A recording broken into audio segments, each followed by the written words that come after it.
नमस्कार देशवासियों, आज हमारे बीच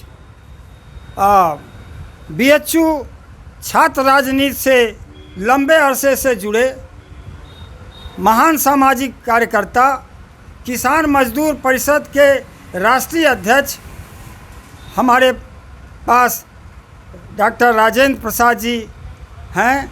मैं उनसे आज कुछ विषयों पर वार्ता के लिए उनको बुलाया हूं। मैं चाहता हूं कि बीएचयू जैसे परिसर में, जहां पर पूरे भारत में आज पहली बार मरीजों के बेड के लिए एक डॉक्टर जो हृदय विभाग का एचओडी है, ओम शंकर, अनशन पर बैठे हैं और उनकी बातें नहीं सुनी जा रही हैं।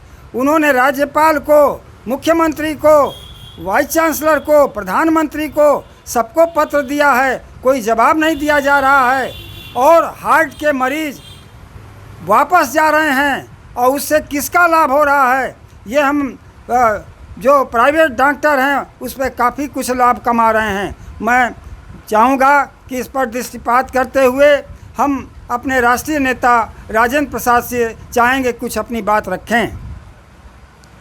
यहाँ लगा दे, कहीं लगा दे। हाँ, जिस बात की चर्चा हो रही थी वो होना ही था, हम लोगों को पहले से भी मालूम था और डॉक्टर ओम शंकर के साथ एक हम लोगों का नैतिक समर्थन पहले भी था और आज भी है। और आगे की लड़ाई में जो उन्होंने छेड़ा है, निश्चित तौर पर एक ऐतिहासिक लड़ाई हो। और हमको लग रहा है कि जो काकस है यूनिवर्सिटी में, वो काकस या तो नंगा होगा या तो फिर ओम शंकर भी माने उस तरफ जाएंगे। लेकिन आज जो परिस्थिति आई है, इसके पहले भी जो परिस्थिति आई थी, तो उस समय भी हम लोगों ने सोचा था कि ये विश्वविद्यालय का मसला है और विश्वविद्यालय के लोग आपस में बैठ करके सुलझा लेंगे।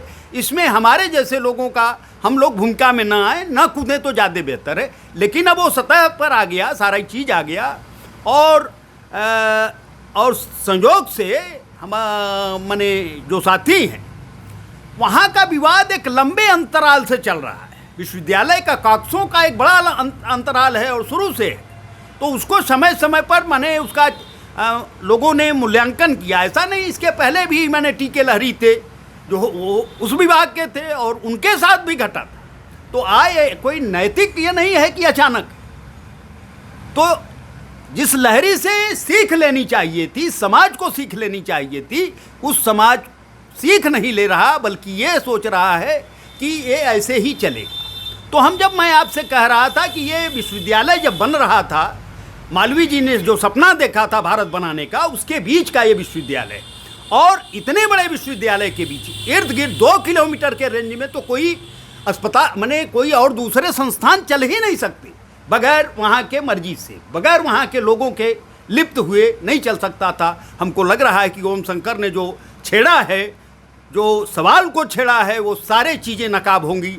या तो ये व्यवस्था चरमराएगी या तो फिर उस सत्याग्रह के साथ एक नई मिसाल जो पेश होगी, वो एक नए भारत की संरचना में उसका बड़ा योगदान होगा। आज मोदी जी बनारस में रोड शो कर रहे हैं और कल नामांकन करेंगे, लेकिन ऐसे परिस्थिति में जहां कोविड का इंजेक्शन सारे लोगों को लगा है, देशवासी चिंतित हैं कि हम कब बीमार पड़ जाएंगे, हार्ट के हो जाएंगे और बीमार हो जाएंगे।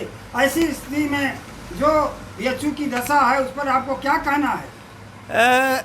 अब इस पर हम थोड़ा सा प्रकाश डाल लें, उसके बाद आपकी बात पर आ जाएंगे। हम रास्ते में मधुबन जा रहे थे, वो एक हम लोगों की पत्रिका थी, सामयिक वार्ता, उसका विमोचन होना था। और जो विमोचन हो रहा था, तो हम रास्ते में जब जा रहे थे, तो वो ट्रेनों में जो चर्चा हो रही थी, उसकी चर्चा मैं आपसे कर दूं, फिर मैं आपके बात की तरफ आ जाऊं।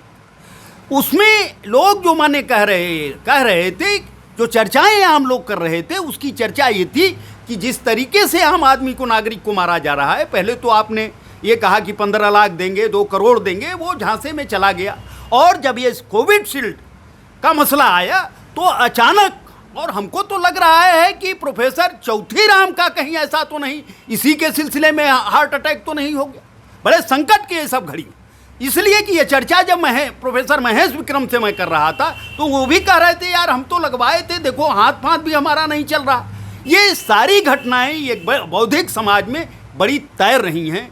और जिस तरीके से ट्रेनों में भी चर्चा हो रही थी कि इस मोदी के खिलाफ जो गुस्सा है समाज का, वो साफ नज़र आ रहा था। लेकिन कोविशील्ड के मामले से कि माने ये जो आप परिस्थिति पैदा करना चाहते हैं, सारे लोगों को नज़रबंद करके मारना चाहते हैं, कुछ लोगों को इंजेक्शन, माने आपने कहा कि मैंने पूरे ऐसे ही मुफ्त में माने दिला दिया, तो आज आपको इसे स्वीकार करना चाहिए कि देशवासियों के साथ आपने धोखा दिया था और उसको मरने के लिए छोड़ दिया। तो क्या इस तरह से मरने के लिए छोड़ दिया जाए? अस्पताल में जिस बेड का उद्घाटन मोदी जी ने किया, हाँ, वो बेड हृदय रोगियों के लिए मुझे लगता है कि ओम शंकर जी का जो बयान आया है इस मसले में, वो बड़ा बेहद महत्वपूर्ण बयान आया था। जब वो कोविशील्ड के बाद जब मैंने साफ हुआ तो उसने जो अपना बयान दिया था उससे बड़ी चीज़ें साफ हो रही थी। और साफ हो रही थी ऐसे परिवेश में विश्वविद्यालय के प्रशासन को और विश्वविद्यालय को चाहिए था कि उनके साथ बैठ करके समझौता करे, उसका निराकरण ढूंढे। लेकिन अगर वो निराकरण नहीं ढूंढ रहा है, इसका मतलब ये पूरी की पूरी जो कॉकस है वो कहीं ना कहीं उनको घेरे हुए है। और हम लोग जितने भी नैतिक लोग हैं, जो बचे खुचे हुए लोग हैं, निश्चित तौर पर आज इस पूरी की पूरी आवाम के साथ हम लोग माने ओम शंकर के साथ खड़े हुए। ये तो अच्छा लगा कि आप ओम शंकर जी के साथ खड़े हैं, लेकिन सवाल इस बात का है कि समस्या से कैसे छुटकारा दिलाया जाए, समाज को कैसे लाभ पहुंचाया जाए। वो जो वहाँ पर सीट आवंटित है वो क्यों नहीं दिया जा रहा है, इसके लिए तो हमें जन आंदोलन भी करना पड़ सकता है। समाज की जो स्थितियां हैं और समाज में जो परिस्थितियां पैदा हुई हैं उसको लेकर के एक बड़ा भयावह समाज तैयार हुआ है।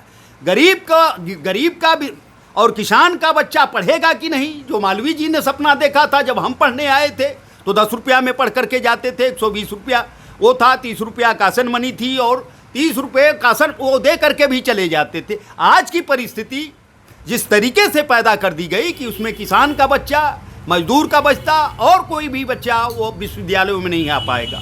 जब वो आते थे तो इन बौद्धिक चीज़ों को भी लेते थे और अपने तरीके से लड़ते थे। लेकिन हमको लगता है कि विश्वविद्यालय में एक ऐसा वर्ग और एक ऐसा वातावरण तैयार हो रहा है कि निश्चित तौर पर वो डॉक्टर ओम शंकर के साथ खड़ा होगा और इस सत्याग्रह से एक नए सबक के तरफ ले जाएगा। बहुत बहुत धन्यवाद जी।